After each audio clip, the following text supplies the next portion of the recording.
Boa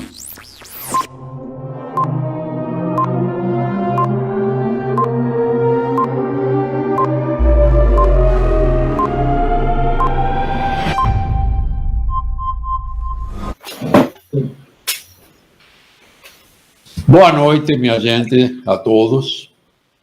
Muito bom tê-los aqui outra vez para concluir a nossa semana da insuficiência mitral. E como o doutor Eugênio, ele iria começar essa live, ele está participando, terminando de participar numa outra live, um cara muito importante, né? Então ele participa em várias lives por dia.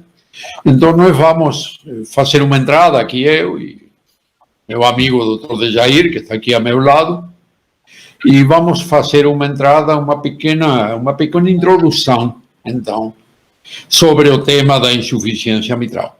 E uma dúvida, na verdade, que existe. Quer falar alguma coisa, Dejair? Uma boa noite para o pessoal. Dejair? Boa noite a todos. Estamos aqui, estou falando, estamos aqui para a gente participar e discutir alguma coisa, e vamos aproveitar esse tempinho para o doutor Castilho vai tirar alguma dúvida que possa ter persistido. Pode falar, Castilho. Tá, obrigado. Então, eu vou agora falar apenas sobre um tema que é bastante polêmico e o pessoal gosta muito de ouvir, que é sobre o método PISA. Depois nós vamos ver as nossas considerações sobre o método, mas tem algumas coisas no método PISA que precisam ser entendidas para que ele funcione perfeitamente. Então eu vou mostrar aqui 2 slides só para vocês verem, tentar esclarecer essas dúvidas, que são as dúvidas da maioria das pessoas que fazem ecocardiografia e tentam utilizar esse método. Então, vamos lá, eu vou compartilhar minha tela aqui. Então, estamos aí, vai aparecer agora a minha tela e nós vamos começar aqui com um conceito muito importante, que é o conceito que chama de Lei de Conservação da Massa.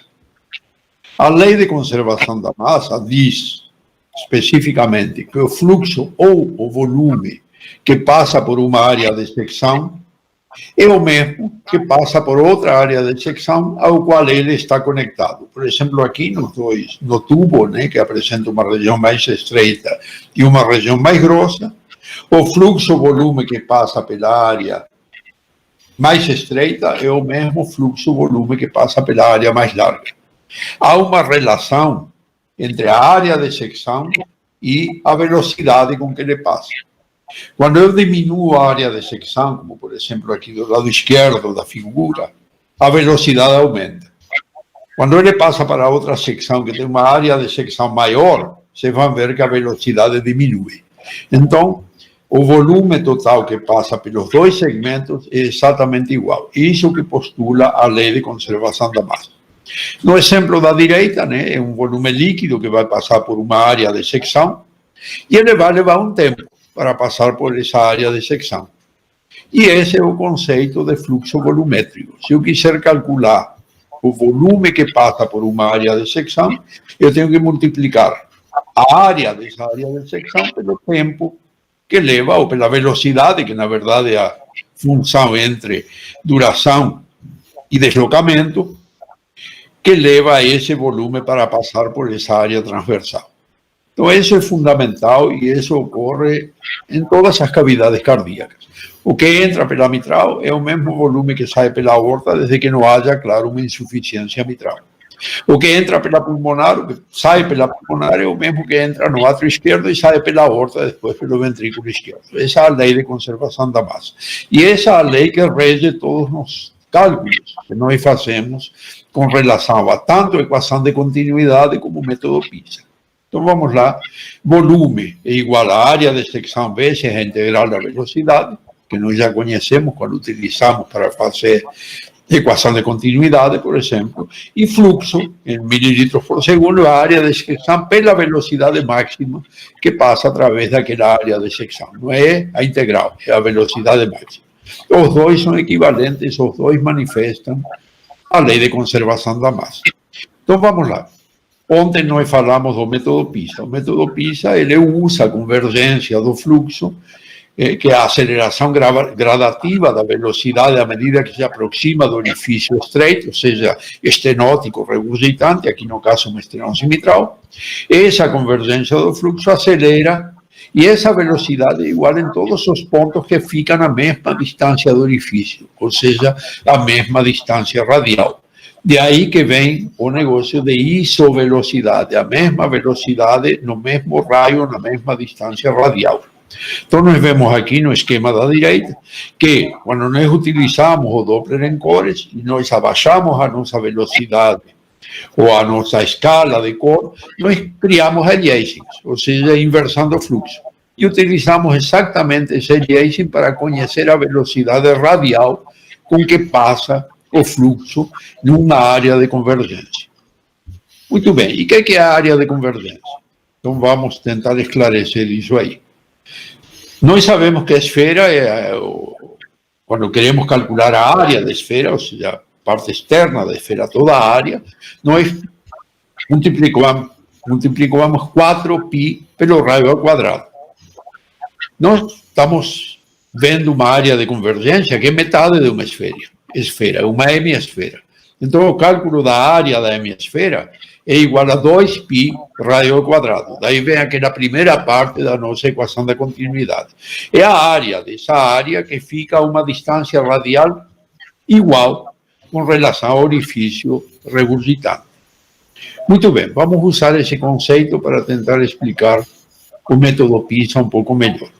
Então, se nós temos uma área de uma hemisfera e nós queremos conhecer o fluxo que passa por essa área, por essa distância radial, nós vamos multiplicar a área da hemisfera pela velocidade da aliasing, que é aquela que nos diz que velocidade ocorre no local exatamente de mudança de cor. Exatamente onde inverte a cor, a velocidade está dada aqui por essa barra de cor que aparece à direita do traçado, que é o número de Nyquist. O número de Nyquist, no caso aqui de 38,5 centímetros por segundo, a velocidade com que passa a cor nessa área de convergência a uma distância radial x do orifício regurgitante. Isso, então, determina o que nós chamamos de fluxo proximal, no caso de uma insuficiência mitral, e é dado em mililitros por segundo.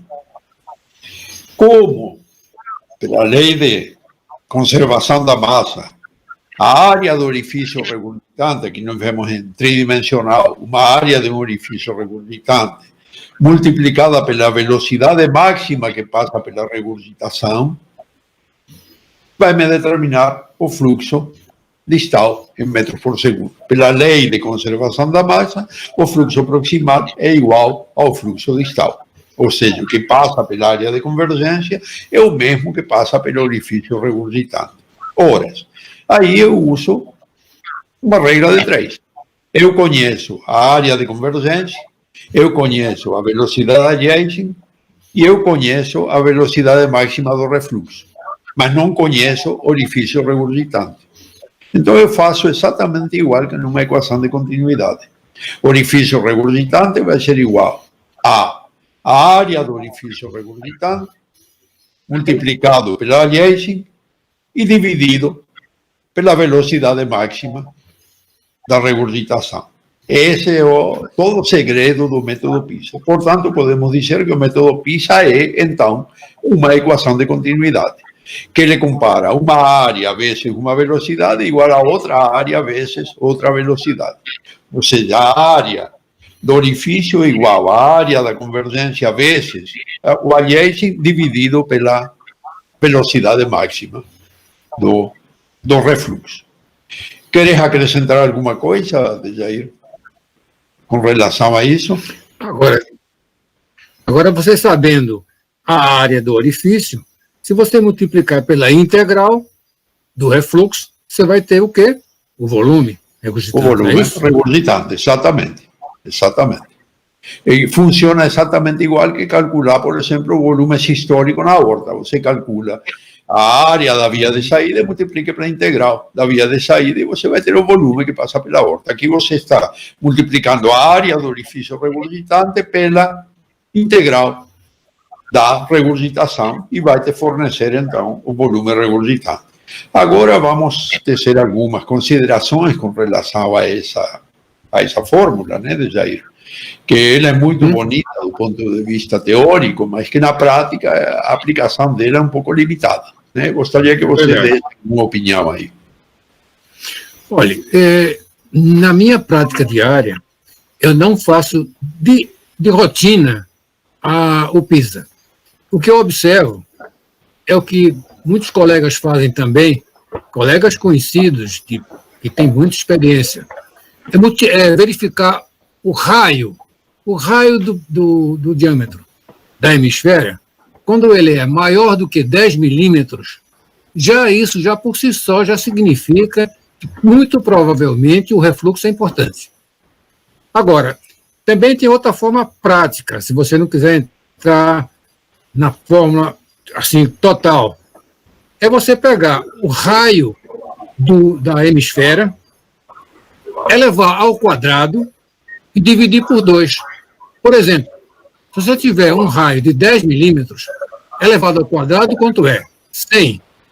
Dividido por 2, 50. Então, você vai ter 50 milímetros quadrados do orifício da válvula. É mais ou menos isso aí a porta prática que a gente pode fazer, sem muitos detalhes. Mas você tem razão. O PISA, houve uma época que foi muito utilizado, alguns serviços ainda utilizam, mas na rotina, no dia a dia mesmo, a gente tem outros elementos na insuficiência mitral crônica para determinar a gravidade da lesão. Tá, e o mestre Eugênio, que já está conosco aqui, ele vai seguramente abordar essa parte aí. Tá certo? Vamos deixar a palavra com o mestre Eugênio, então. Mas boa antes noite, dele falar... Estão me ouvindo? Estamos.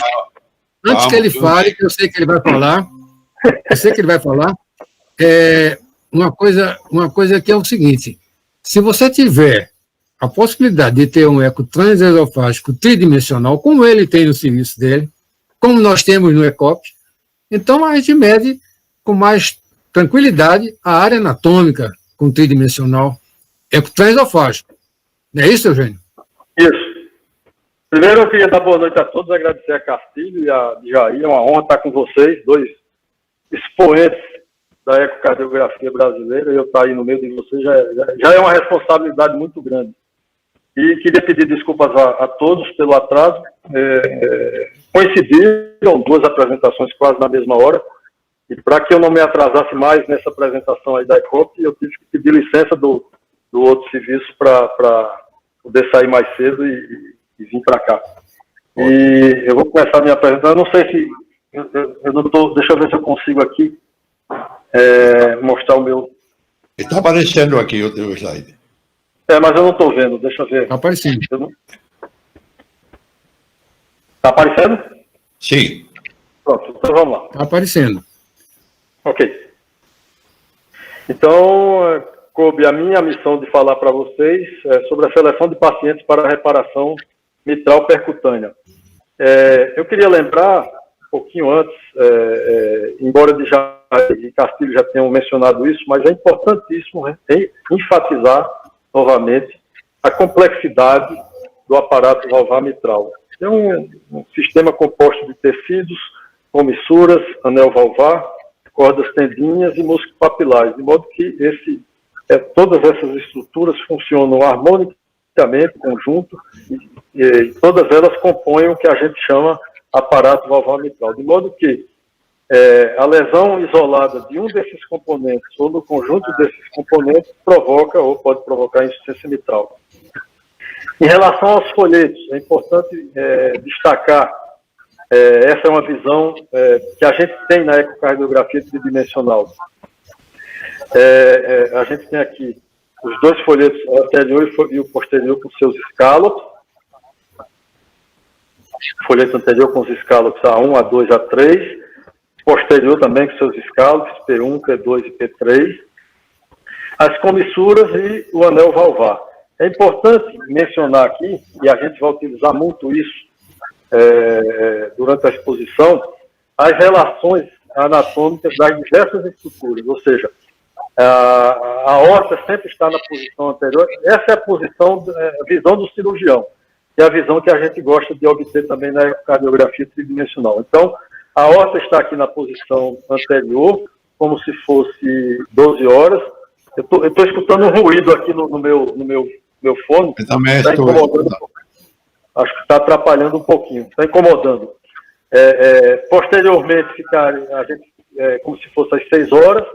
Ao nível do apêndice atrial esquerdo seriam as estruturas laterais e ao nível do septo interatrial e estrutura medial. De modo que a gente vai substituir aqui, veja a ecocardiografia tridimensional, com uma imagem bastante parecida, de modo que a gente vai considerar, até para facilitar o entendimento e a compreensão e uma mesma linguagem entre todos os que participam do procedimento, a gente vai renomear essas estruturas, os escaltos A2 e P2 entre central, o que está lateral, que é A1 e P1, que é próximo ao apêndice atrial, e próximo ao septo interatrial A3 e P3 como medial.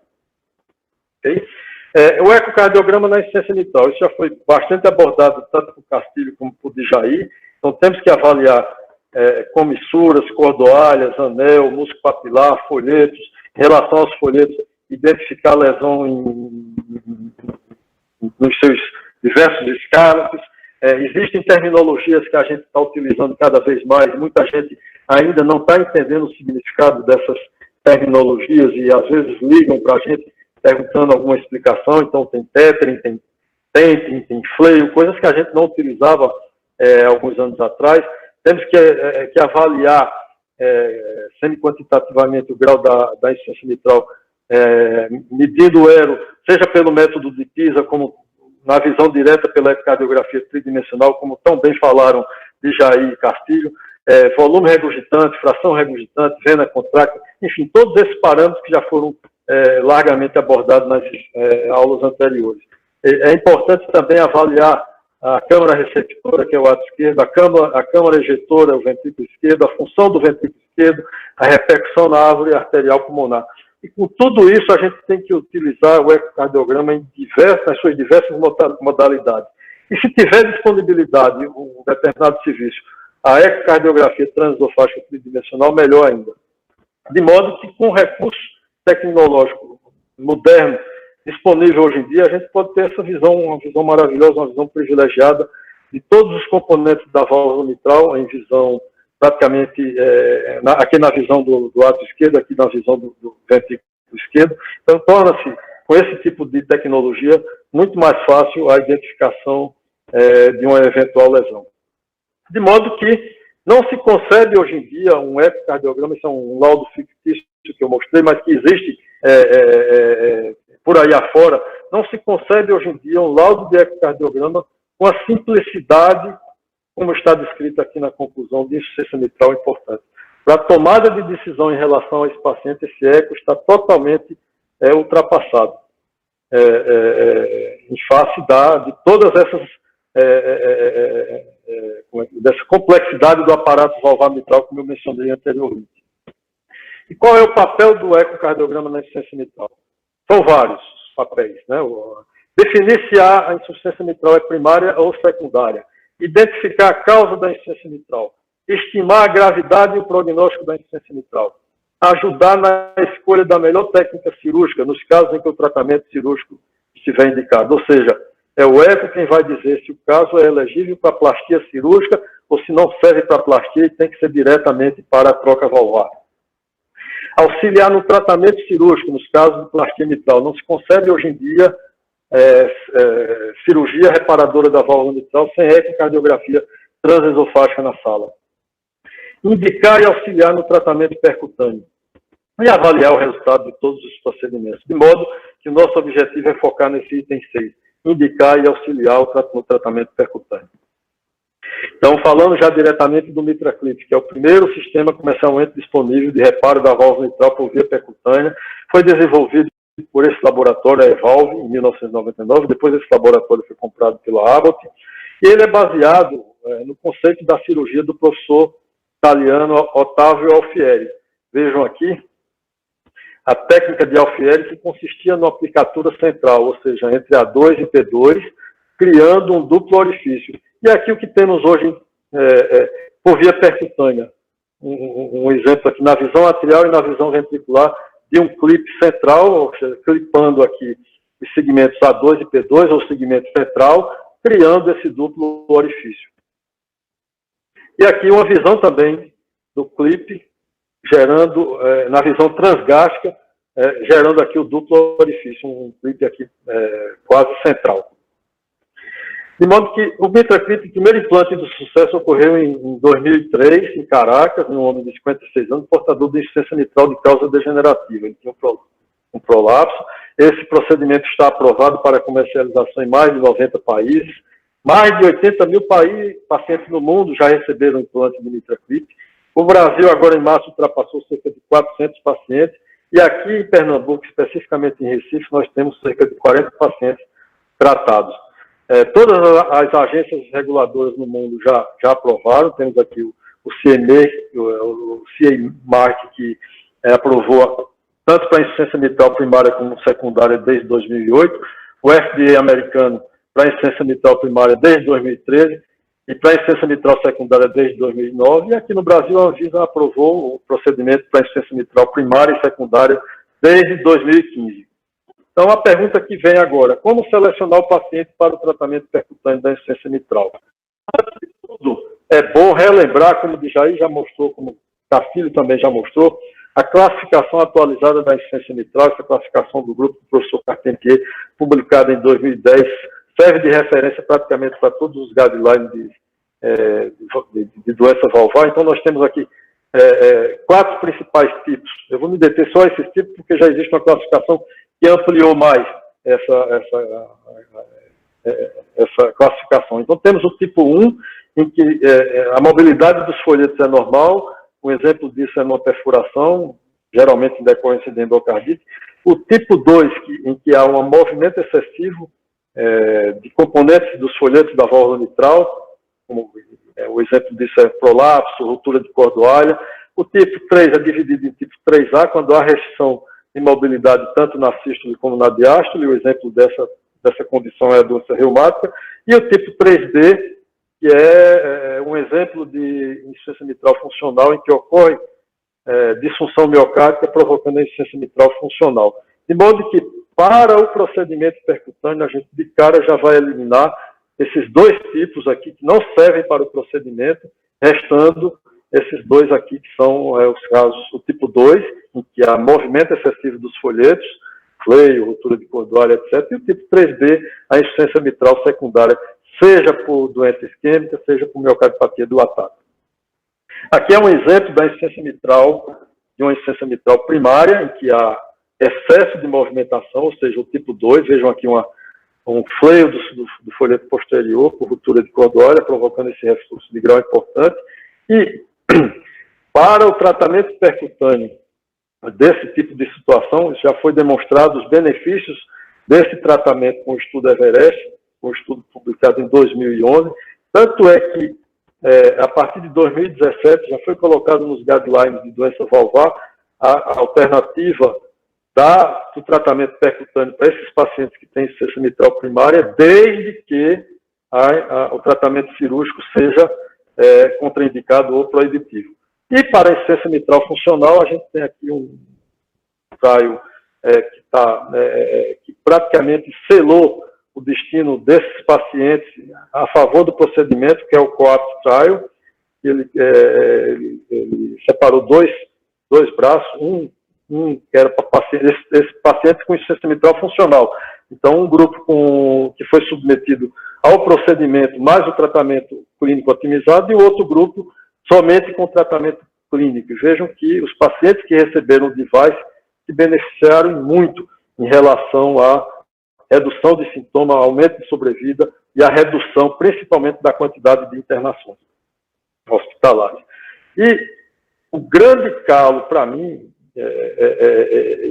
que todo ecocardiografista, e por que não dizer muitos clínicos têm dificuldade em entender, é a fisiopatologia da insuficiência mitral secundária, da insuficiência mitral funcional. Eu gostaria de gastar alguns slides demonstrando como funciona mais ou menos a fisiopatologia dessa doença. Vejam aqui, neste exemplo, um ventrículo normal, em que o plano de cooptação dos folhetos é bastante amplo, não existe, e é bem próximo esse plano de cooptação em relação ao plano do anel mitral. Neste caso, em que há uma alteração da parede ventricular esquerda, uma isquemia aqui nessa região, em que houve remodelamento ventricular esquerdo, e, consequentemente, tração do músculo papilar no sentido apical, e, por sua vez, essa tração provoca tração de cordoalhas, e é isso que a gente chama de tethering, essa tração. Não existe, é uma palavra em inglês que não existe tradução dessa palavra para a língua portuguesa, mas o termo que mais se adequa para o seu significado seria essa tração. E o que provoca essa tração, esse tethering? Um deslocamento acentuado do plano de cooptação em relação ao plano do anel valvar, reduzindo a superfície de contato dos folhetos e provocando a insuficiência mitral. E isso aqui a gente chama de tethering, ou seja, tethering é consequência de tethering. Esse outro exemplo demonstra, de uma forma fácil de compreender, o tethering. Nesse caso aqui, vejo a cooptação normal do ventrículo normal, o desenho está demonstrando aqui que não há nenhuma alteração, e aqui, por uma alteração isquêmica nessa região e um remodelamento ventricular, o músculo papilar foi tracionado no sentido apical, por consequência, traciona as cordas tendíneas e reduzindo aqui a superfície de contato, provocando até uma falha de cooptação, provocando um refluxo mitral funcional. E aí é o exemplo que a gente tem, voltando para a classificação de Carpentier, o tipo 3B. Vejam nessa imagem aqui bidimensional, de um ecocardiograma transesofágico, como esse folheto anterior está tensionado, está tracionado no sentido apical por remodelamento ventricular. Isso faz com que haja um aumento da distância do plano de cooptação em relação ao plano do anel. Consequentemente, a superfície de contato dos folhetos durante a sístole vai ser reduzida, provocando a insuficiência mitral importante. Então, isso aqui é um tethering provocando o tethering. Vejam aqui nessa peça, um infarto aqui nessa região, provocando uma falha de cooptação em praticamente todos os segmentos dos folhetos da válvula mitral. É mais ou menos isso que a gente vê na ecocardiografia tridimensional do paciente com insuficiência mitral funcional. Eu vou parar a imagem bem no final da sístole, vejam aqui, no final da onda T. Olha a falha de cooptação desse tipo de paciente que tem insuficiência mitral funcional. Houve tethering, tem tethering, existe redução da superfície de contato, uma falha de cooptação entre todos esses segmentos, e isso é o que provoca a insuficiência mitral.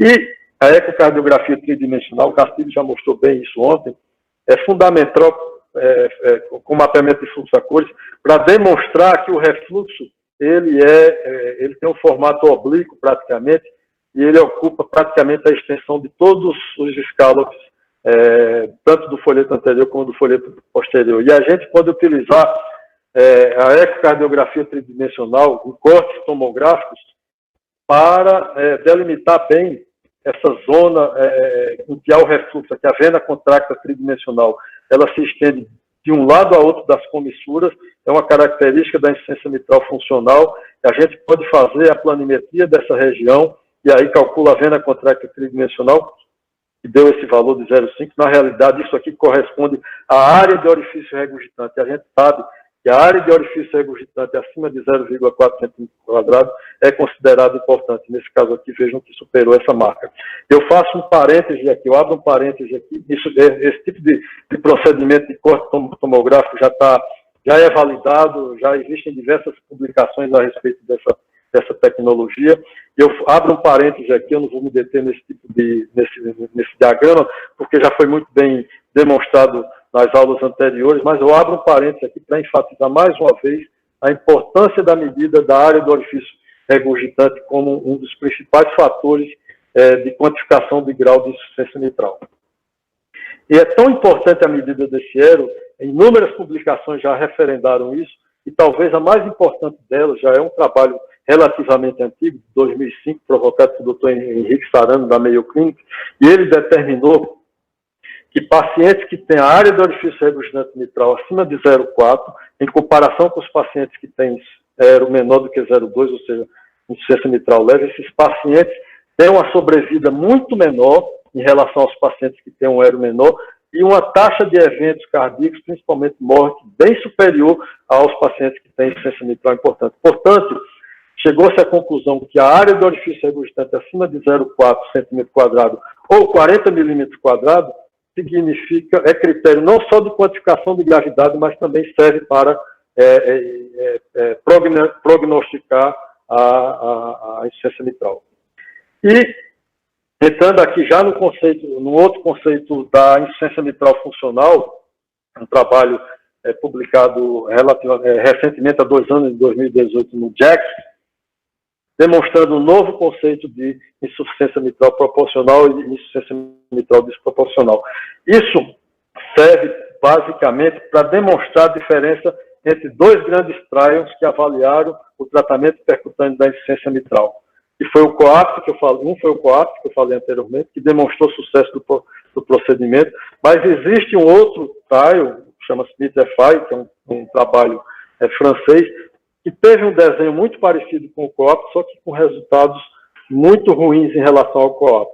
E a diferença, esse trabalho demonstrou, e uma das principais diferenças entre os 2 trials é que no estudo COAPT, os pacientes tinham volume diastólico final menor do que no estudo MITRE-FI, e a área de orifício regurgitante era maior nesse paciente. Ou seja, apesar do diâmetro diastólico ser menor, com a insuficiência maior, esses pacientes foram considerados, isso é o que se chama de insuficiência mitral desproporcional. Esse tipo de pacientes se beneficiam muito mais do que aqueles que têm um volume diastólico menor, com grau de insuficiência mitral menor.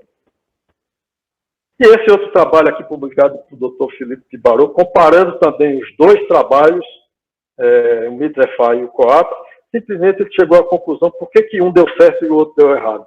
O COAPT deu certo por quê? Porque os pacientes tinham diâmetro diastólico menor do que 70, fração de ejeção maior e um grau de insuficiência mitral mais severo. Então, esses são os pacientes mais elegíveis para o procedimento. Enquanto que os pacientes que têm um remodelamento ventricular muito maior, ou seja, um diâmetro diastólico maior do que 70, uma fração de ejeção menor e um grau de insuficiência menor, são pacientes que não são cujos resultados para tratamento percutâneo não são muito animadores. Dito isso, quais são os critérios para indicar adequadamente um paciente ao tratamento percutâneo da insuficiência mitral? São vários, a gente vai citar cada um deles. A lesão, o ideal é que a lesão seja central, ou seja, entre A2 e P2, como eu falei anteriormente.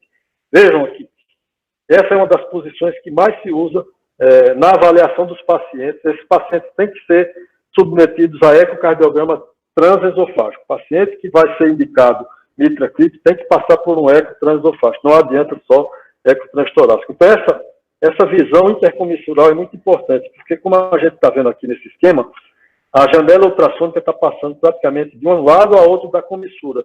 Com pequenos ajustes do transdutor, a gente, na realidade, vai observar onde exatamente existem refluxos, onde tem jatos de refluxo.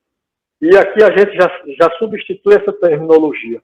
A gente já coloca aqui medial, próximo ao septo atrial, central, quando é no meio, e lateral, junto ao apêndice atrial. Isso para facilitar o entendimento com os outros membros da equipe do HART-Team.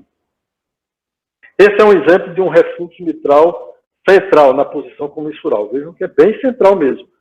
Medial seria para cá, junto ao septo interatrial, lateral, junto ao apêndice atrial. E esse é um exemplo para demonstrar o que é um jato medial e o que é um jato lateral, coexistente no mesmo paciente.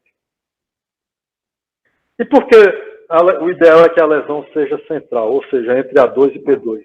Esse desenho aqui demonstra muito bem isso. A técnica de Alfieri foi exatamente para isso. Fazendo aplicatura no segmento central, ou seja, entre A2 e P2, consequentemente um grau de refluxo que exista mais medialmente ou mais lateralmente também pode melhorar. Além disso, nesse segmento central existe uma menor quantidade de cordoalhas e isso faz com que o procedimento não incorra em risco de uma eventual lesão de cordoalhas, como acontece nos segmentos mais laterais e mediais. O folheto posterior, ele tem que ter mais do que 10 milímetros. Né? Até 7 milímetros dá para fazer, mas o ideal é que seja 10 milímetros. Por quê? Porque senão o grampo não vai conseguir capturar um folheto pequeno. Como é que a gente mede a dimensão do folheto posterior? Na posição de via de saída. Então, a gente, fazendo pequenos ajustes no transdutor, a gente tenta colocar exatamente no local onde está tendo o refluxo, se for central, entre A2 e P2. Vejam nesse exemplo, a gente vai aqui uma posição de via de saída e a gente vai se deter na mobilidade, no tamanho dessa parte móvel do folheto posterior. Então, no final, na diástole, no meio da diástole, a gente mede essa dimensão. Se for acima de 10 milímetros, como nesse exemplo, é um caso elegível para tratamento percutâneo. A área valvar mitral tem que ser acima de 4 centímetros. Cada clipe implantado reduz em cerca de 30% a área valvar mitral. Então, se uma área mitral for menor do que 4, botando um clipe, existe a possibilidade de você transformar uma insuficiência mitral numa estenose, o que não é nada desejável. A área valvar mitral deve ser aferida pela planimetria e a gente pode utilizar o eco transtorácico para fazer essa medida. Não pode haver calcificação nos folhetos, principalmente na zona de clipe. Então, isso aqui é contraindicação. Essa situação aqui para a insuficiência mitral primária, largura do fleio ou fleio width tem que ser menor do que 15 milímetros. Eu vou mostrar para vocês. É o tamanho do fleio. Aqui a gente está vendo no desenho e no caso de ecocardiograma. A gente mede a extensão desse fleio. O ideal é que ele seja abaixo de 15 milímetros. E o tamanho, a altura do fleio, que a gente chama de fleio gap, menor do que 10 milímetros. Vejam, o deslocamento do fleio, a gente mede a distância do fleio. O ideal, para que haja espaço suficiente, tamanho suficiente para o braço do clipe capturar os folhetos, é que ele seja abaixo de 10 milímetros. E a profundidade da zona de coaptação ou TENT, nesse caso aqui, para a insuficiência mitral funcional, tem que ser menor do que 11 milímetros e a zona de coaptação dos folhetos pelo menos acima de 2 milímetros. Vejam nesse exemplo aqui, o TENT, a gente está medindo aqui, a gente faz um tracejado no plano do anel valvar e mede essa distância até o plano de coaptação. Se isso aqui for menor do que 11 milímetros, ok. Nesse caso aqui foi quase limítrofe. E a distância de coaptação, aqui, o ideal é que seja pelo menos acima de 2 milímetros. Contraindicações: perfuração de folheto, endocardite ou cleft, calcificação na região de inserção do clipe. Folheto posterior menor do que 7 milímetros, ou com mobilidade reduzida, o clipe não vai conseguir prender o folheto.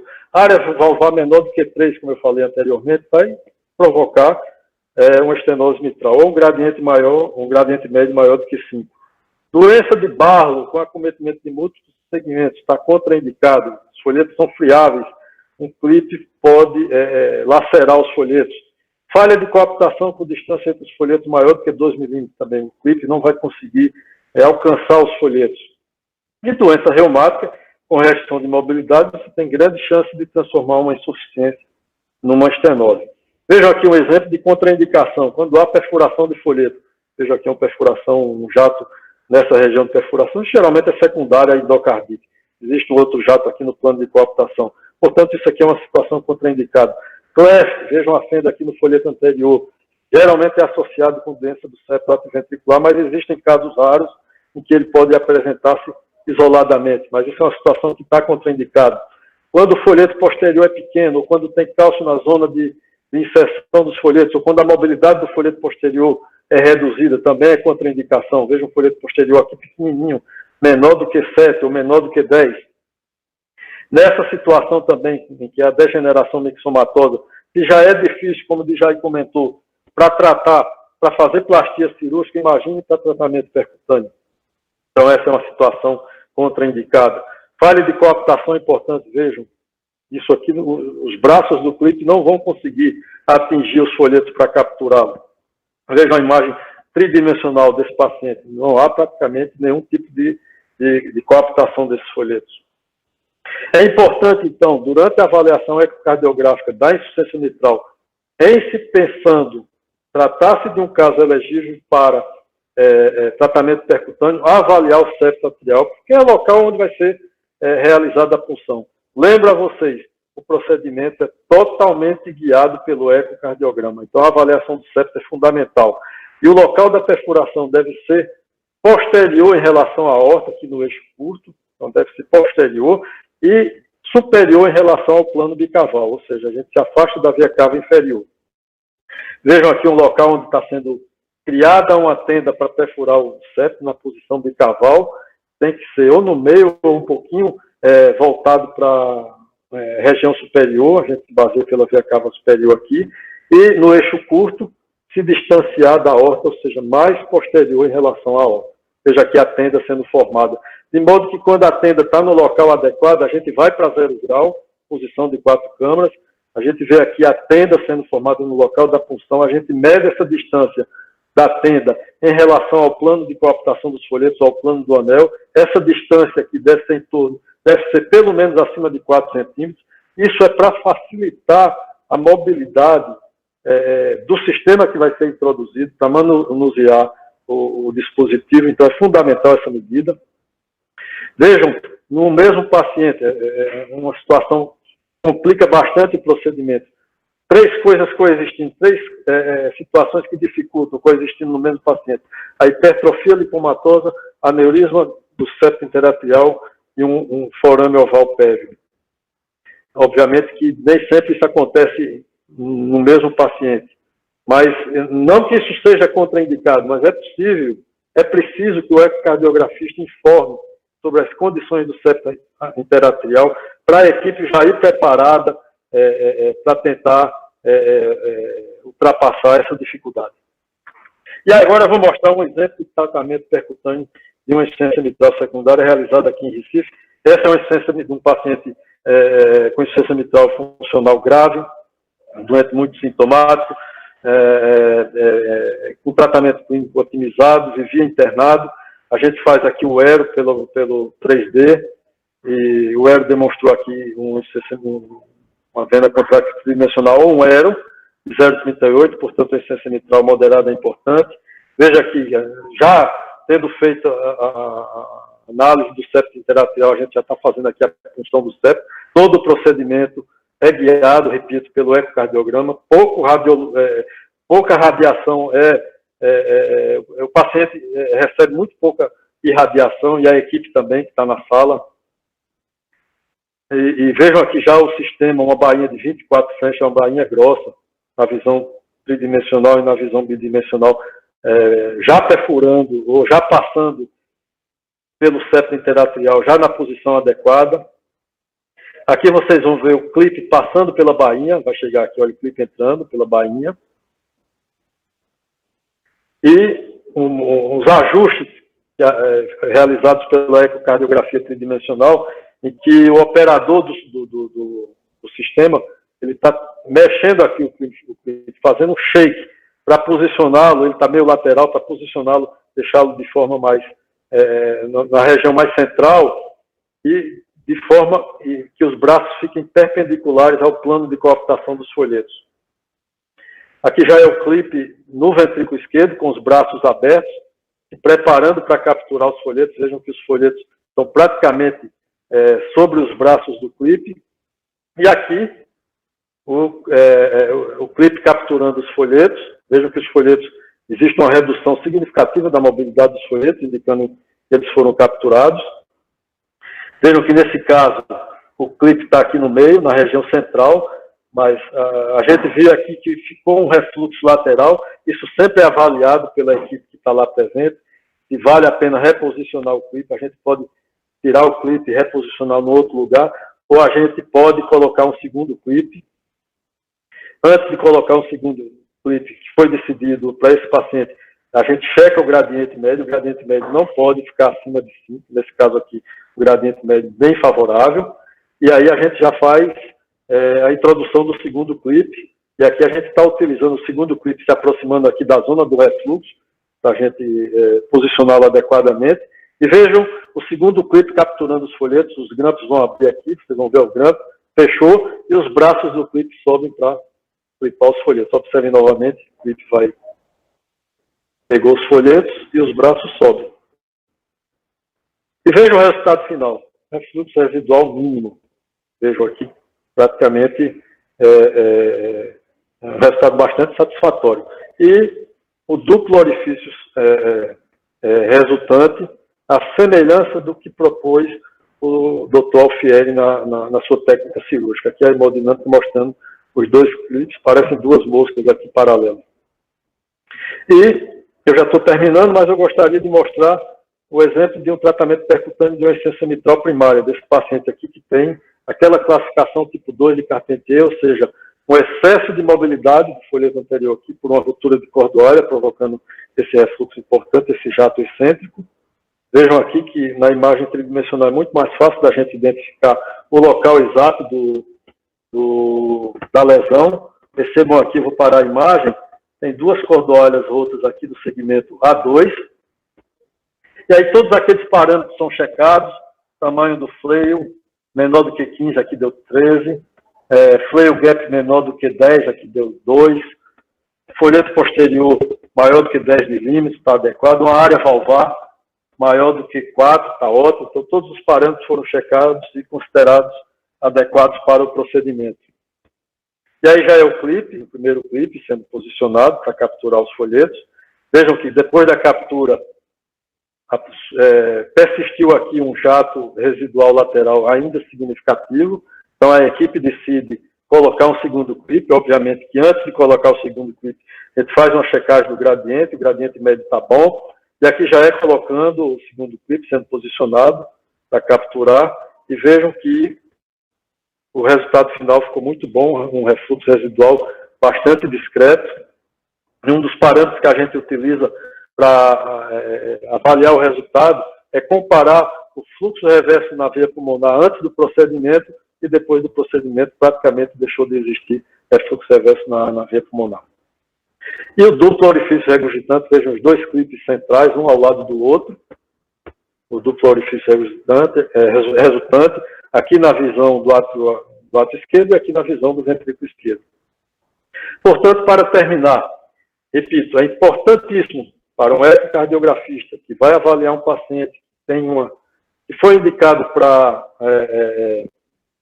avaliar uma insuficiência mitral com a possibilidade de tratamento percutâneo, é importantíssimo conhecer a anatomia do aparato valvar mitral, compreender a fisiopatologia da insuficiência mitral, isso também é fundamental, utilizar sempre que possível a melhor tecnologia para o diagnóstico, se tiver disponibilidade da ecocardiografia 3D, ótimo, mas para avaliar um paciente, ela não é obrigatória. Disponibilizar ao paciente a melhor alternativa de tratamento. Para isso, é necessário também que haja a participação de um grupo multidisciplinar, um chamado Heart Team, discutir o caso, ver as possibilidades de cada opção terapêutica. Lembro, o sucesso do procedimento depende de uma adequada indicação e, obviamente, que aprendemos muito nos últimos anos, principalmente com a ecocardiografia tridimensional. Ainda temos muito a aprender, mas pelo menos uma coisa a gente pode ter certeza. Conseguimos desmistificar um pouco aquele conceito de que a válvula mitral é um monstro. Na realidade, não é. Muito obrigado.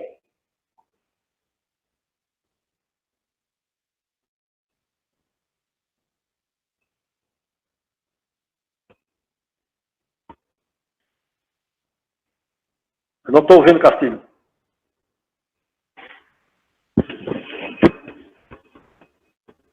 Castilho, eu não sei se as outras pessoas estão ouvindo, mas eu não estou te ouvindo.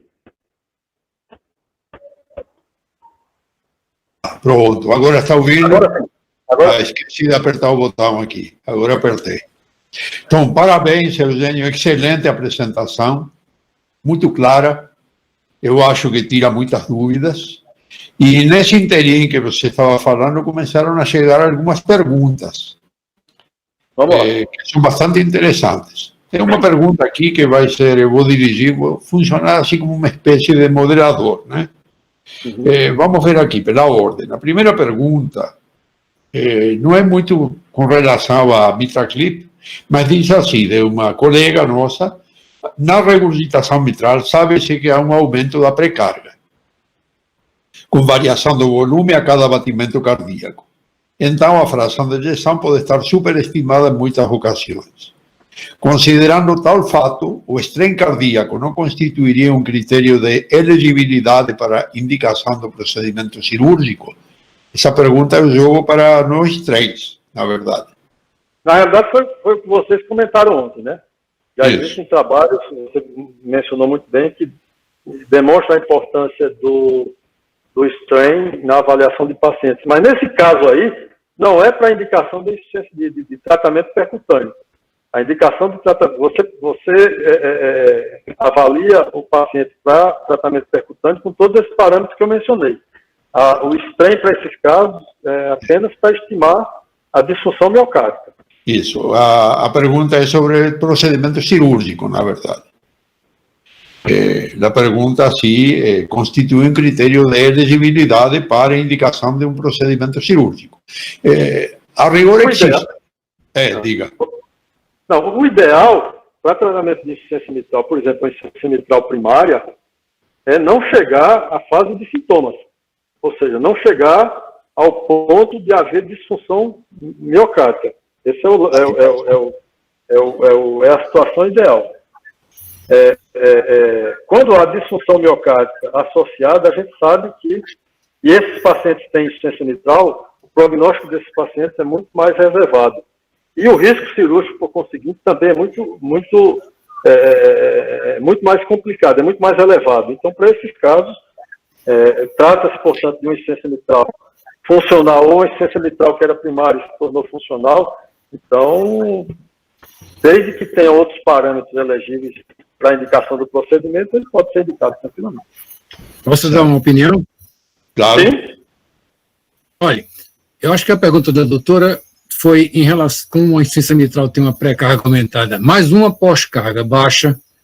O que acontece é que, num ventrículo que está bem adaptado, a fração de ejeção e o strain deve estar acima do normal, acima de 21%, pelo menos. Então, a maneira de você desmascarar isso é você utilizar o strain, se tiver mais baixo do que 21%, é porque o ventrículo já está entrando em desadaptação, apesar da fração de ejeção ainda estar em valores normais, ou utilizar, também, se possível, a DPDT. A DPDT normal é acima de 1.200 milímetros de mercúrio por segundo. Se ela estiver abaixo de 1.000, você já fica alerta, né? Fica alertado porque aquilo deve estar um ventrículo já em desadaptação. E os trabalhos têm demonstrado isso. Eu acrescento mais uma coisa, viu, Dejaí? A fração de injeção desse paciente não pode estar abaixo de 65%. Exato. De jeito nenhum. Exato. E posso ainda complementar uma coisa aqui, se me permite. Na verdade, ainda não tem um consenso, ou pelo menos não é um guideline sobre strain na sua aplicabilidade nas valvopatias. Embora eu acho que rapidamente será colocado, né, como um processo de elegibilidade. Ainda não está nos guidelines a indicação do strain de forma formal. Mas nós sabemos que claro, o strain longitudinal, né, que é avaliado avalia a mecânica longitudinal do ventrículo, é muito importante. Mas também nós temos a mecânica circunferencial do ventrículo. Sim, a mecânica circunferencial do ventrículo, ela representa mais as camadas médias e subepicárdicas do ventrículo, que são as últimas a se alterar. Se alteram primeiro as camadas subendocárdicas, são longitudinais. Mas se houver alteração do longitudinal associado com alteração do strain circunferencial, o prognóstico é muito pior ainda. Uhum. Então, eu acho que numa valvopatia não apenas basta você estudar apenas o strain longitudinal, tem que fazer uma análise global com strain. Tem trabalhos que estão insinuando que um strain longitudinal abaixo de 17% numa insuficiência mitral já é um fator complicador importante. Ou seja, esse paciente já apresenta uma disfunção, independentemente da fração de ejeção, uma função com uma deterioração importante. Então, mas são trabalhos que ainda não estão colocados nos guidelines. Isso. Eu acho que tem 3 parâmetros que são fundamentais na questão da indicação cirúrgica ou não. Claro, o parâmetro clínico vem antes de tudo, mas do ponto de vista ecocardiográfico, são 3 parâmetros. Primeiro, qual é o grau de insuficiência mitral? Precisa definir. Você não vai mexer numa insuficiência mitral de grau moderado, você vai manusear uma insuficiência mitral de grau importante. Então tem que diferenciar o que é moderado e o que é importante. Segundo, como está o ventrículo esquerdo adaptado? Então, você vai ver esses parâmetros que nós acabamos de falar. E terceiro, qual é o aspecto estrutural da válvula? Qual é o aspecto morfológico? Porque isso vai implicar em você fazer ou um mitraclip, ou uma plastia mitral, que em vez de você colocar uma prótese, que é um problema, é outra doença. Então, são esses 3 parâmetros que eu considero como fundamentais, além do clínico, claro. Perfeito. Vamos continuar. Apareceu uma mensagem aqui dizendo que eu fui removido, não? Não, acho que não. Não, né? Não, Então tá bom. Estou vendo você. Não, ele trocou a posição da tela. Tem uma outra pergunta aqui, vamos adiantar um pouquinho, que tem algumas perguntas ainda. Tem uma pergunta que eu vou fazer para o Dejair. O colega diz: ajude-nos a interpretar os diferentes gradientes ventrículo esquerdo, átrio esquerdo na insuficiência mitral. Ventrículo esquerdo para esquerda. Ou seja, da câmara ejetora para a câmara receptora. Sim. Se o ventrículo tiver boa função, esse gradiente deve ser alto, claro. Então, isso indica que o ventrículo é um dado indireto, com o Doppler contínuo, de que o ventrículo está contraindo bem. O gradiente elevado, que seria equivalente, mais ou menos, à pressão sistólica no ventrículo esquerdo. Se o gradiente é baixo, significa, estou falando de uma insuficiência mitral de grau importante, claro. Se o gradiente é baixo, significa, de uma forma indireta, que o ventrículo não está contraindo bem. Acho que são esses 2 parâmetros importantes. Peraí, se o gradiente for baixo, o ventrículo não está contraindo bem, está contraindo mal. Está contraindo mal, claro. Não, você falou bem.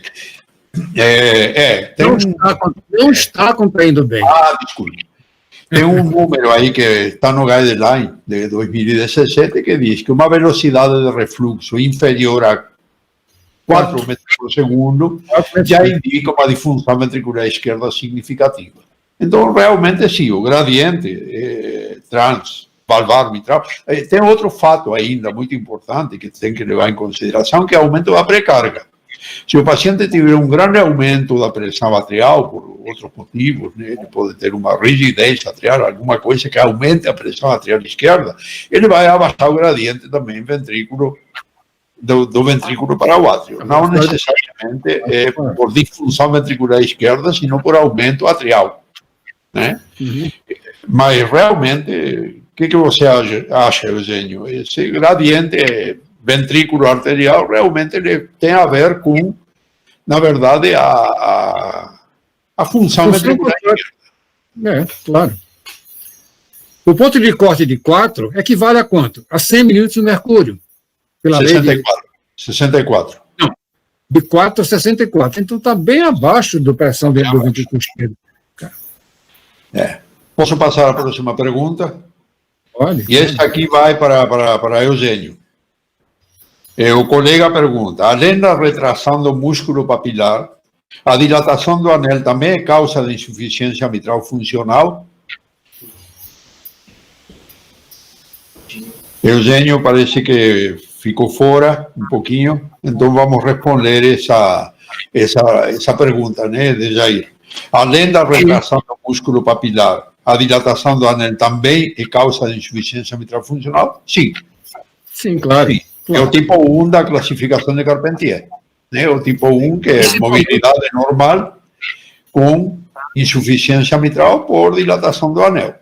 É o tipo 1 da classificação. Seria uma cardiomiopatia dilatada, né? Seria uma cardiomiopatia dilatada. E a retração do papilar seria o tipo 3B de Carpentier. 3B. Na verdade, os dois são causa de insuficiência mitral. Um é chamado de tipo 1 de Carpentier, dilatação do anel, né? E o outro é tipo 3B de Carpentier, que seria a retração do papilar ou a retração dos folhetos, que provocam. Os dois seriam funcionais, né? Claro.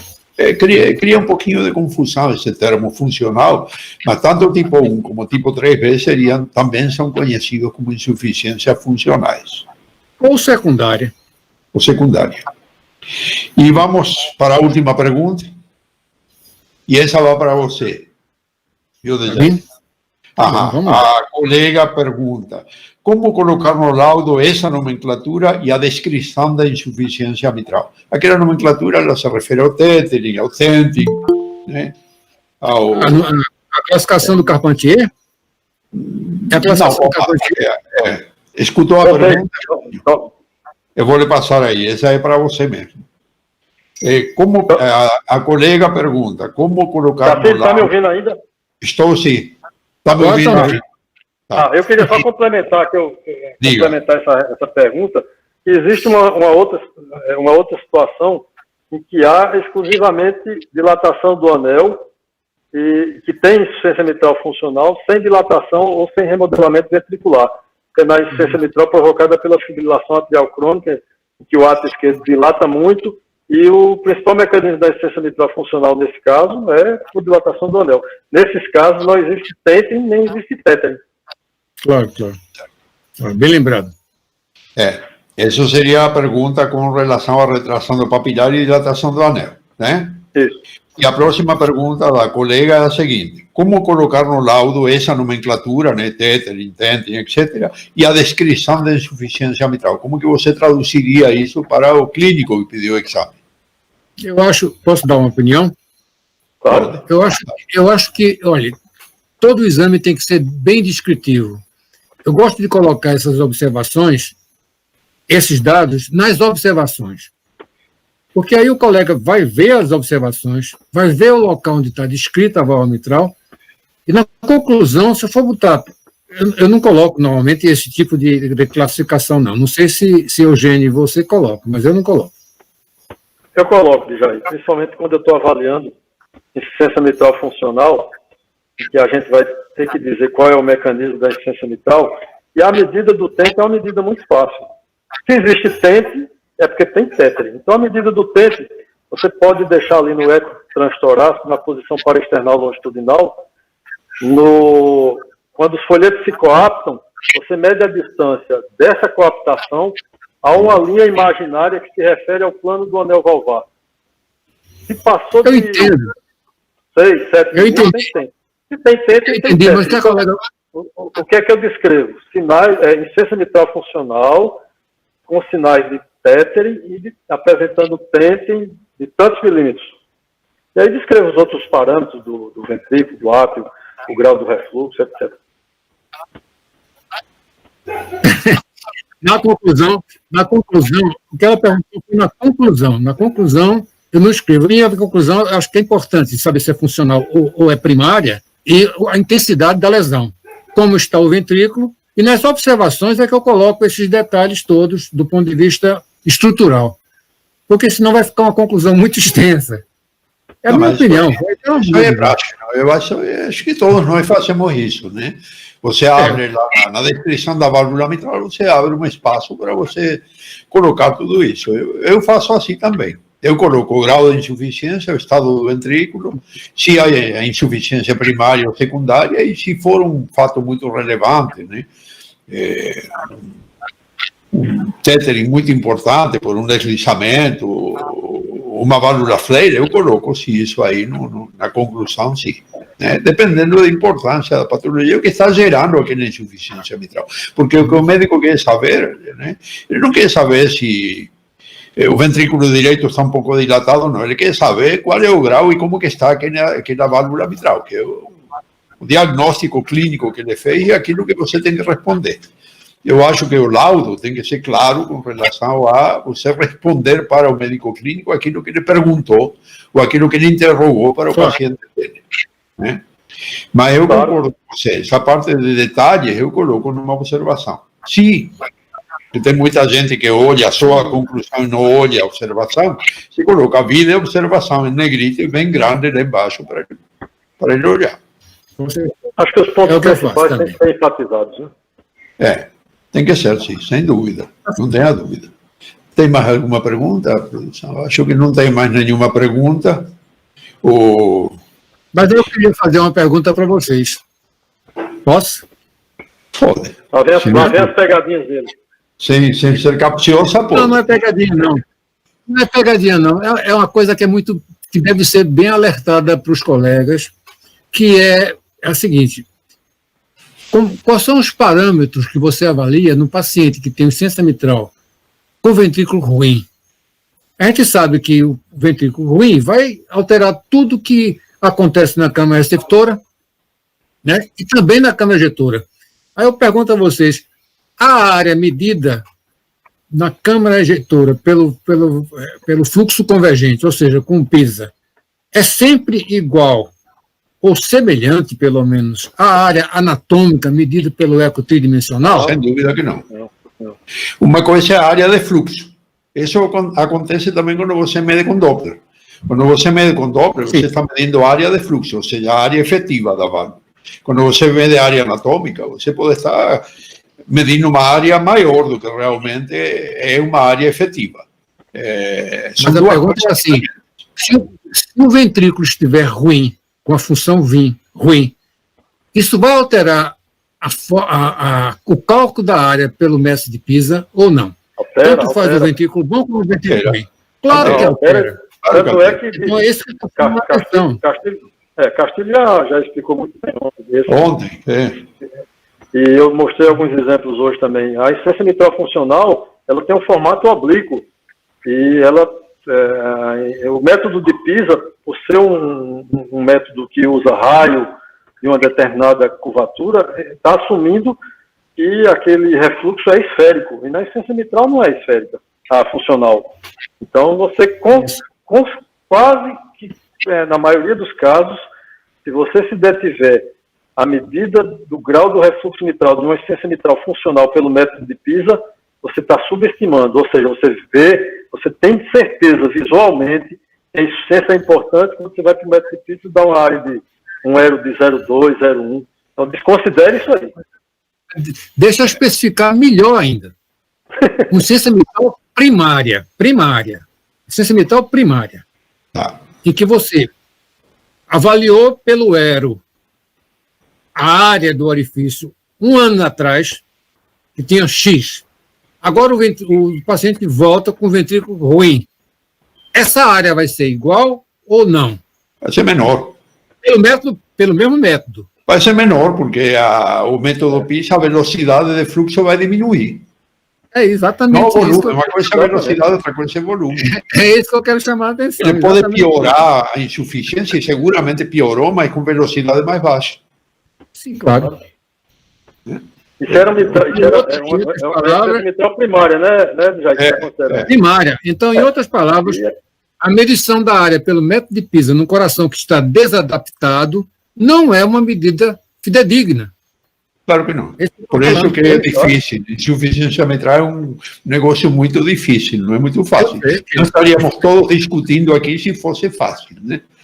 Eu acho que o recado é esse. Nada melhor do que você juntar todos os parâmetros que você tem e fazer uma análise consciente desses parâmetros e não ficar extrapolando.